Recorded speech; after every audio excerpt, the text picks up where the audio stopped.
কানাডার শরৎকাল মানেই প্রাকৃতিক সৌন্দর্যের রূপকথা। বাতাসে শীতের আভা, আকাশে মেঘের ভেলা, যা বারবার মনে করিয়ে দেয় দেশের দুর্গাপুজোর কথা।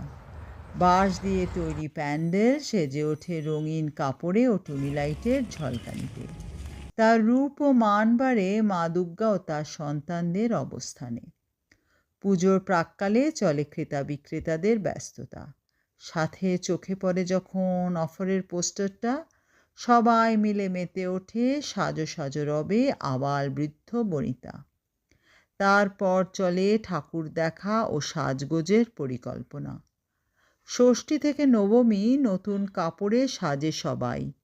আকাশে বাতাসে বন্ধু ও পরিবার নিয়ে প্রাণ খুঁজে পাই। ঢাকের তালে আলোর রোশনাইয়ে শহর জুড়ে সবাই মাতে প্যান্ডেল ভ্রমণে।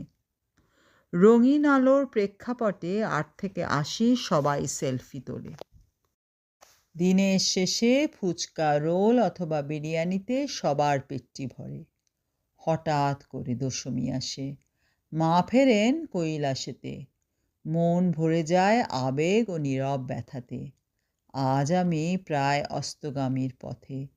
তবু মন বারবার ডুব দেয় ছেলেবেলার পুজো স্মৃতির পাতাতে।